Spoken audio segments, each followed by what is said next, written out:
बिस्मिल्लाहिर्रहमानिर्रहीम। अस्सलाम वालेकुम viewers, welcome back to my channel Fatima vlog. I hope आप लोग खैरियत से होंगे। मैं भी अल्हम्दुलिल्लाह अपने घर पे खैरियत से हूँ।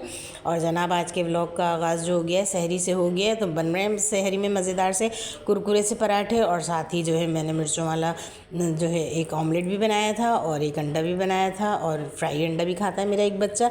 तो बस जनाब यहाँ पर जो है सहरी की तैयारियां हो रही हैं और अल्हम्दुलिल्लाह बेहतरीन से रोज़े गुज़र रहे हैं, और साथ साथ जो है इबादतें भी हो रही हैं। और एक ही मैंने ना मैदे का पराठा बनाया था, तो एक बच्चे को ये पसंद है। वैसे तो मैं रोटी भी बनाती हूँ, क्योंकि मेरे शौहर जो हैं वो तो सादी रोटी खाते हैं दही के साथ या सालन के साथ। तो बस यहाँ जनाब सबकी अपनी अपनी मर्ज़ी होती है, अपनी अपनी पसंद होती है। और बस मैं यहाँ अपनी सहरी कर रही थी। थोड़ा सा कीमा था तो मैंने कहा पहले मैं 2-3 निवाले ले लूँ, और फिर जो है उसके बाद जो है मैं तो अंडे से ही खाती हूँ ज़्यादातर, और साथ ना दही भी ले लेते हैं। तो उससे ये है कि एसिडिटी वगैरह नहीं होती, अच्छा सा पुरसुकून सा रोज़ा गुजर जाता है। और वैसे तो बेहतरीन ही रोज़े गुजर रहे हैं, क्योंकि मौसम अच्छा है, ना ज़्यादा गर्मी है और ना सर्दी है। तो बस आधा रमज़ान तो देखें यूँ ही गुजर ही चुका है। अब ये बाकी जो बचे ये भी गुजर जाएंगे। और आप लोग भी ज़रूर बताइएगा कमेंट सेक्शन में कि आपको लोगों के रोज़े कैसे गुजर रहे हैं।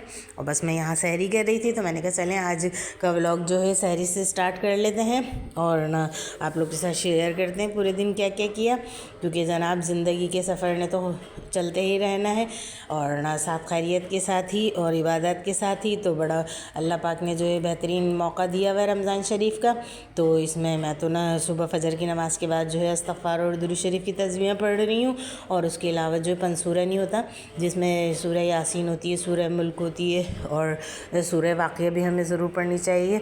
तो बस ये छोटी छोटी आयतें होती हैं ना, तो इनका विर्द कर लिया जाए, यानी पंसूरा पढ़ लिया जाए थोड़ा बहुत। और उसके अलावा कुरान शरीफ तो आपको पता ही है कि हमें पढ़ना ही होता है। तो बस यहाँ पे अब मैं दोबारा जो है आप लोगों से शाम में मिल रही हूँ, क्योंकि आज अफ्तार में जो है मैंने ना पापड़ी बनानी थी। बेटी को ना पापड़ी का दिल चाह रहा था, बाज़ार से मिल नहीं रही थी। एक दफ़ा लाई भी थी ना, तो पैकेट में थी, तो जब खाने लगी ना तो अजीब सी स्मेल सी ऑयल की सी आ रही थी। तो फिर मैंने कहा चलो घर में ही बनाते हैं, थोड़ी सी मेहनत तो होगी, लेकिन ये कि घर में चीज़ फ्रेश सी और अच्छी बन जाएगी। तो बस इसका मैंने ना डो पहले ही गूंद के रख ली थी।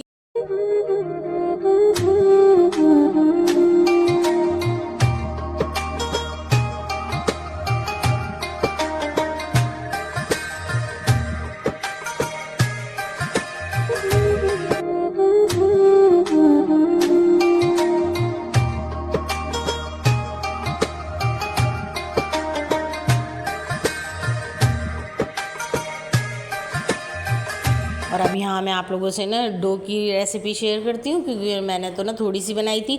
बस 1 कप जितना मैंने मैदा लेके उसमें मैंने जो है अजवाइन आधी चमची ज़ीरा डाला था, नमक डाला था, और घी डाल के ना, क्योंकि घी से बड़ी अच्छी कुरकुरी और खस्ता सी जो है हमारी पापड़ी बनती है। तो अच्छी सख्त सी डो हमें गूंद लेनी है, ताकि ना हमारी कुरकुरी सी पापड़ी बने। तो बस यहाँ उसको गूंद के मैंने 1 से 1.5 घंटा रख दिया था। और अब बस मीडियम फ्लेम पे इसको फ्राई करना है, क्योंकि पतली बहुत होती है ना। अगर एकदम हम तेज़ ऑयल में डाल देंगे तो बिल्कुल जो है कड़क सी जो डार्क कलर आ जाएगा और कच्ची भी नहीं रह जाए। तो इसीलिए बस हल्के से ऑयल में जो है इसको फ्राई कर लूँगी।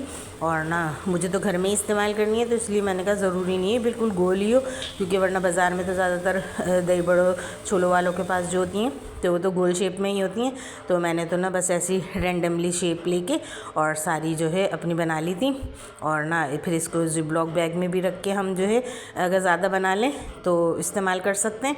तो मैंने भी खैर जिप लॉक बैग में रखी थी, लेकिन उसके अलावा ये कि इस्तेमाल ही अब तो रोज़ों में रोज़ ही दही बड़े बनते हैं, अब चना चाट बनती है तो उसमें ये कि इस्तेमाल हो जाएगी। तो मैंने कहा चलें आज जो है इसकी रेसिपी भी शूट कर लेते हैं, और उसके अलावा जो है रोज़ों में इफ्तार के टाइम बनती हैं सारी चीज़ें, फ्रूट चाट शरबत सब साथ साथ मेरे बन ही रहा था। और आज तो मैंने फुल डे आप लोगों के साथ जो है अपनी रूटीन शेयर की है। पहले मैंने सहरी दिखाई और अब ये इफ्तार का टाइम है, तो बस यहाँ पे जो है मज़ेदार सा ये भी फ्राई हो रहा था, और साथ ही जो है मैं काउंटर टॉप पे जो है अपना फ्रूट चाट काट रही थी। और ना शरबत के लिए भी ना चीनी में आते ही फ़ौरन ही जग में घोल के रख देती हूँ और साथ साथ चलाती भी रहती हूँ। इतनी देर में जो है मैं चना चाट के भी मसाले वगैरह काट लेती हूँ। तो बस यहाँ जो है अकेले ही मैनेज करना होता है ना, तो भाई वक्त से पहले कर लो तो फिर ये कि आसानी हो जाती है, वरना ये टाइम ना इफ्तार का इतनी जल्दी जाता है। तो और फिर आखिरी में जल्दी जल्दी में झुंझलाहट भी होती है, क्योंकि मैं अकेली करने वाली होती हूँ। बेटी यूनिवर्सिटी से ही 4 बजे आती है, फिर उसके बाद वो नमाज़ क़ुरान शरीफ पढ़ के थोड़ा रेस्ट करती है। तो बस यहाँ यही रूटीन चल रहा है।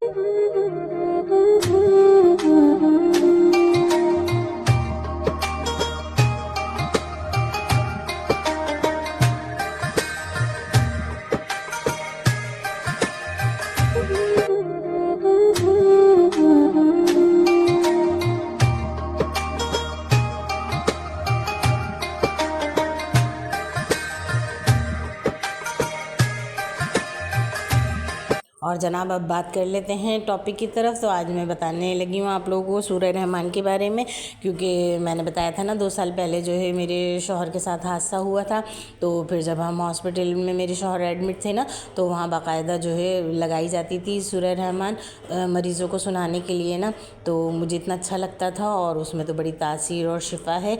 और वैसे तो ना थेरेपी के लिए बताते हैं कि कारी अब्दुल बासित की आवाज़ में जो है बग़ैर तर्जुमे के साथ पानी लेके जो है हम इसको पिए। तो ये है कि जो लोग एंजाइटी पर या फिर दूसरी डिप्रेशन वगैरह की जो है डिसीज़ में मुब्तला होते हैं, तो उन लोगों के लिए बहुत अच्छी जो है ये थेरेपी होती है। लेकिन खैर मैं तो वैसे भी सूरह रहमान सुनती रहती हूँ, लेकिन मेरा था एक्सपीरियंस, तो मैंने बताया कि ना अच्छे जो हॉस्पिटल्स होते हैं ना उनमें भी जो है मरीज़ों को सुनाते हैं कि ना अल्लाह पाक के कलाम में तो बहुत बरकत है और शिफा भी बहुत ही है। और सबसे बड़ी बात तो है नियतों की। अगर हम किसी भी चीज़ की नीयत अच्छी रखेंगे और इरादा अच्छा होगा हमारा और यकीन हमारा पुख्ता होगा, तो उस काम में हमारे लाजमी जो है आसानियाँ अल्लाह ताला जो है ख़ुद ही पैदा कर देते हैं और दिल लगा देते हैं। क्योंकि सुनना के लिए भी ना किसी भी चीज़ को तो जहनी सुकून चाहिए होता है, तो इसको भी ना सुनने के लिए हमें सुकून के वक्त ऐसे सुने जब कोई भी नहीं हो, और ना फिर ये कि उसका जो असर ज़्यादा होता है। ऐसे नहीं कि ना टीवी चल रहा हो, बच्चे शोर कर रहे हों और ना आप सूरह रहमान सुनने में लगी हों, तो इस तरह जो है तासीर नहीं होती है। और अब तो जैसे रमज़ानुल मुबारक चल रहे हैं, तो ये है कि हमें 5 वक्त की नमाज़ जो है हम अदा करते हैं, तो फिर उसके साथ साथ जो है एक टाइम हम पंसूरा पढ़ लें, एक टाइम हम इस्तग़फ़ार की तस्बीहें पढ़ लें, एक टाइम हम जो है दुरूद शरीफ की तस्बीह पढ़ लें। और ना उसके अलावा जो है कुरान शरीफ तो वैसे भी अगर हिम्मत नहीं होती तो मैं तो आधा सिपारा या पाव भी पढ़ लेती हूँ, क्योंकि ज़रूरी थोड़ी कि हम पूरे 2-2 3-3 सिपारे पढ़ें। बस ये कि दिल लगा के और ना खुश और खुशू के साथ जो है हमें पढ़ना होता है। और अच्छी बात तो ये है कि हम तर्जुमे के साथ पढ़ें, लेकिन ये है कि तर्जुमे के साथ तो मुमकिन नहीं होता। तो बस ये है कि अल्लाह पाक जितनी तौफ़ीक़ दे, क्योंकि ये सारी इबादत की तौफ़ीक़ ना हमें अल्लाह ही देता है। तो जैसे जैसे हम अल्लाह ताला के करीब होते जाते हैं, तो उसी तरह जो है अल्लाह ताला हमारे भी लिए आसानियाँ पैदा करते हैं।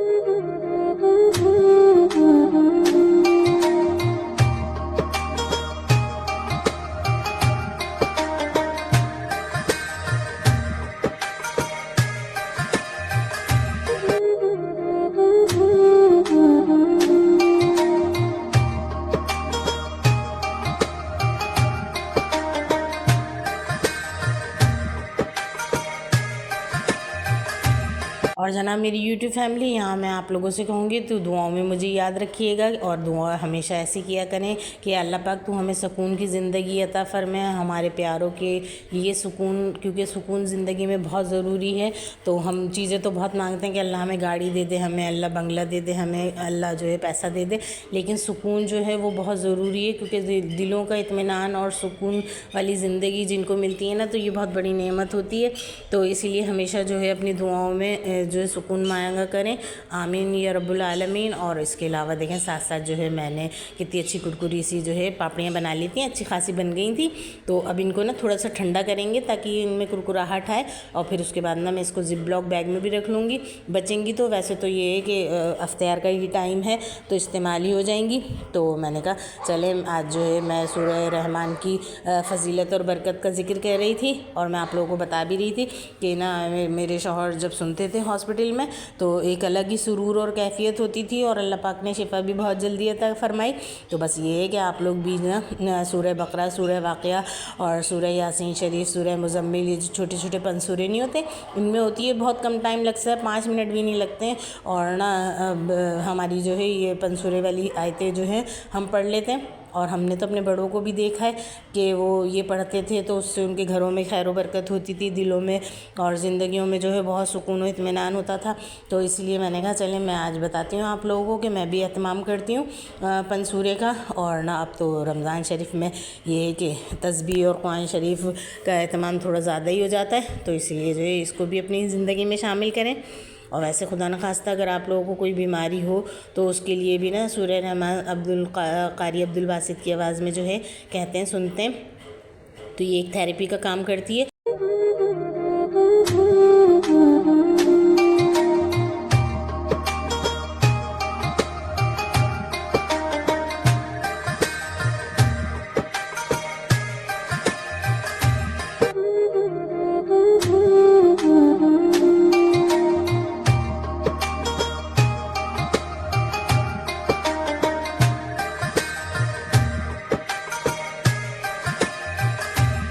और जनाब यहाँ देखें मेरी सारी पापड़ियाँ ठंडी भी हो चुकी हैं, और ना अब ये बस मैं इसको थोड़ी सी को जिप लॉक बैग में रख लूँगी, और थोड़ी सी जो है अभी दस्तरखान पे इस्तेमाल हो जाएंगी। और ये जिप लॉक बैग भी ना बहुत काम आ जाते हैं, तो मैं तो सौदे में ला के रखे हुए थे मेरे पास, वरना ये कि आप वो जो प्लास्टिक के बैग्स होते हैं शॉपिंग बैग्स उसमें भी रख सकते हैं इसको। तो ये कि ये 1 से 2 दिन चल जाती है आराम से। अव्वल तो बनाएं इतनी ताज़ी ताकि इस्तेमाल हो जाए।